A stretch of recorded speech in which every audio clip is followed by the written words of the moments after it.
Dans l'univers observable, il existe 3 types d'étoiles. Les naines rouges, les naines jaunes et les géantes bleues. Les naines rouges sont petites et consomment leur hydrogène pour le fusionner lentement pour faire de l'hélium. Tellement lentement qu'elles peuvent vivre jusqu'à 100 milliards d'années. C'est beaucoup. Donc il n'y a encore aucune naine rouge qui sont mortes. Ensuite, nous avons les naines jaunes. Notre soleil en fait partie. Elles vivent généralement jusqu'à 10 milliards d'années. Elles sont pas assez chaudes pour fusionner l'hélium. Et les géantes bleues, elles sont tellement chaudes qu'elles peuvent créer du fer. Mais cette fusion demande énormément d'énergie. Donc elles vivent seulement rarement 1 million d'années.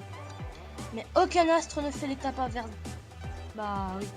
Donc les matériaux légers se font de plus en plus rares. Les matériaux se font de plus en plus rares.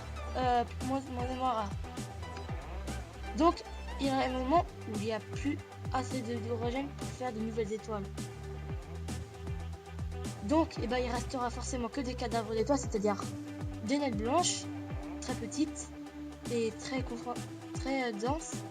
Les étoiles à neutrons, très denses aussi et très petites. Et les trous noirs, eux, ils ont une gravité tellement forte qu'elles absorbent la lumière. Donc c'est pour ça qu'ils paraissent noirs. Je ferai une vidéo dessus. Mais bon, c'est pas important. Mais les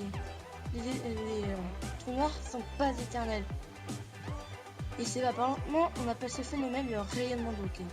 Mais il se peut que l'univers ne meure pas comme ceci. L'univers grandit mais pour une raison X, l'univers grandit 2 fois plus vite. De plus en plus vite 2 fois. 1000 ans avant la fin, les amas de galaxies vont commencer par se disloquer. Donc notre Voie lactée se trouvera alors seule. Quelques années avant la fin, les dernières planètes vont se faire arracher de leur orbite, c'est-à-dire Uranus et Neptune. Quelques mois avant la fin, la Terre finira par être séparée des autres planètes. Quelques minutes avant la fin, la Terre va être disloquée, elle va s'éparpiller en plein de morceaux. Quelques secondes avant la fin, même les plus petits atomes vont être détruits. Et plus aucune particule pourra interagir entre eux. Donc c'est la fin de cette vidéo. S'il vous a plu, n'hésitez pas à mettre un petit pouce bleu pour me soutenir. Ça m'aurait pris un peu beaucoup de temps, mais j'espère que j'aurai une bonne communauté.